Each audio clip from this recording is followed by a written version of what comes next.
It is the most significant discovery of early human relatives that we've never seen before in the fossil record.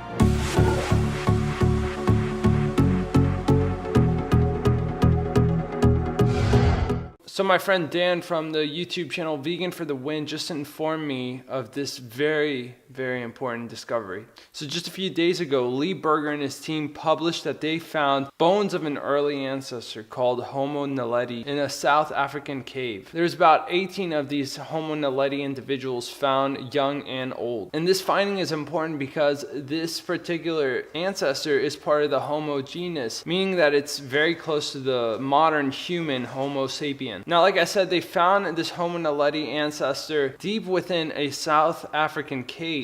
And my first thought was, what the heck is it doing in that cave so deep? How would it have ever ended up in there? And we've come to the conclusion that this species of non-human hominid was deliberately disposing of its dead, taking the dangerous journey into this deep chamber to place its dead or drop its dead into a place inaccessible by any other. Something that prior to this we thought was unique to humans and in fact maybe identified us.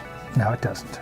Seriously, that gives me like goosebumps hearing that they were disposing of their dead. That just goes to show you how evolved and civilized this type of species must have been. But as you guys know, I am obsessed with food and diet. You know, that is why I ultimately majored in dietetics. And I'm sure that you guys probably have heard that humans were hunters and gatherers back in the day. Part of that, I think, was popularized by this Australian anthropologist by the name Raymond Dart. He discovered Australopithecus africanus, a very early human ancestor, and he thought that this particular species was a hunter, a very violent killer ape. But his theory was proved wrong as later anthropologists came along, found these skulls of Australopithecus, and on the top of their skulls they had found bite marks. So in fact, they were not the hunters, but they were the hunted. Whether they were so-called killer apes or not can be seen in what they ate. The first direct evidence comes from their teeth.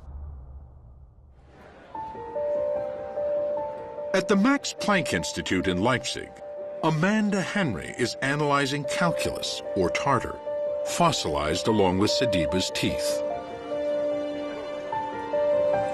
Calculus is what happens when the bacteria in your mouth form a film on your teeth. So it's this very thick, layered, heavily mineralized material that forms around your gum line and on all sorts of surfaces of your teeth.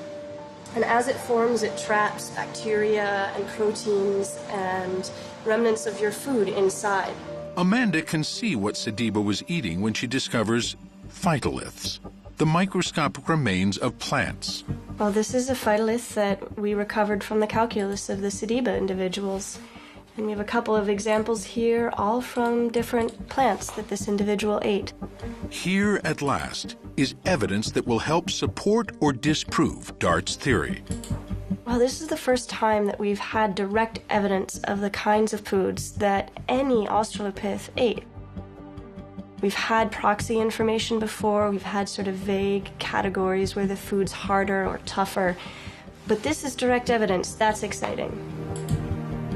What Amanda can see trapped in Sediba's tartar are microscopic remains of many different plants.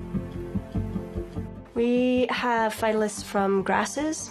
We have phytoliths from the bark or woody tissue of plants, and we have phytoliths possibly from fruits. So all the evidence suggests that the foods that this individual was eating were coming from closed forested regions. So eating fruits, maybe chewing on stems, eating the grasses. So yeah, this species was eating predominantly plant-based foods. Very little meat, if that. Before the discovery of fire, there's no way that these prototype humans could have been eating meat. I actually had the privilege of speaking with evolutionary psychologist and co-author of The Pleasure Trap, Dr. Doug Lisle, and he explained the diet of this Australopithecus species very well. This actually is how, in fact, human nature was born behind the advent of fire. Fire is the singular tool that actually changes the course of human evolution and causes us to be human. This is what happened. That starting about 2 million years ago, at that time, proto-humans, Australopithecus, was not a pair-bond species. In other words, there was no long-term relationships in the mating between male and female. There were no families. What there was a standard operating procedure, which is true for 97% of mammals, which is that the males did no paternal investment in the offspring whatsoever. So the females would be in charge of their children, and they would feed them and raise those children, and it would take them many years to do so. Now, when you have children, you can imagine that you cannot possibly hunt. There's just no way that organism can hunt. And so that species was designed as a raw food vegan species. The females would have been, for the first time, able to start to use root vegetables.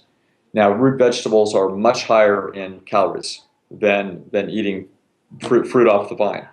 Fruit off the vine might be 200 or 300 calories. The root vegetables are 500 calories. So it's doubling the calorie density. Now, the problem is that you can't eat it raw. If we cook that potato, suddenly it's a whole different story. So you've effectively increased the calorie density of that food considerably. Okay. Not only that, you've actually lowered the amount of digestion time. So the food doesn't have to remain in the stomach as long. It's passing into the small intestine much, much faster, which means you don't have to have as large a stomach. Okay. So now what you're going to see is that the jaws should get less tough. Okay. And you should also get a smaller stomach.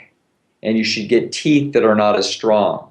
All three of those things have happened in our species. So fire started it all for us, guys. It was almost a single factor that triggered our evolution. But even back then, we weren't huge meat eaters, as it wasn't a consistent calorie source. Most of our calories came from what we could scavenge and gather throughout the day, that being carbohydrates, things like starches and fruits. I've also had the privilege of speaking with physician and author of The Starch Solution, Dr. John McDougall, and he even said that the Neanderthals, which arguably are closest to the modern human, that they were even a predominantly plant-based eating species. We can go back to 44,000 years ago and look at the Neanderthals. Yep.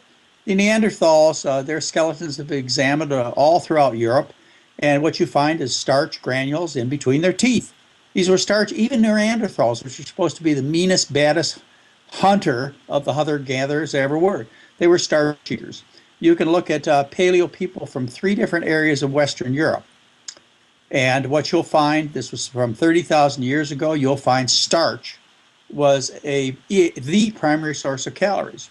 You can go back 105,000 years ago to Mozambique in Eastern Africa, and you can see evidence of starch eating. Not only myself, but many other respected anthropologists, evolutionary biologic anthropologists have stood up and said, you guys got it wrong.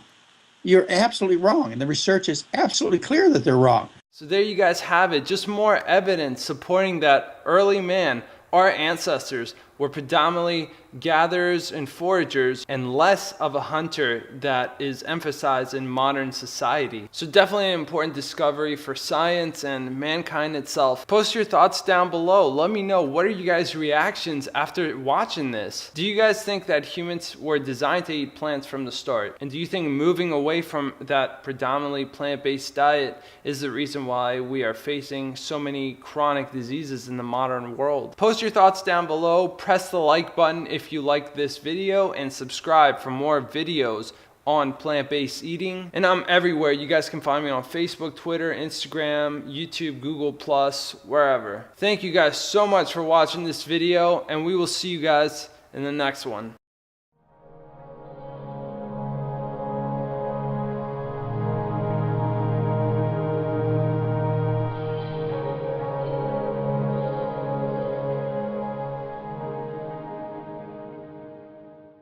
So if they're still telling that story, there's only 2 choices. Their eyes and ears are closed, their brain is numb, maybe from eating all that meat, or they're lying. You know, there's nothing in between.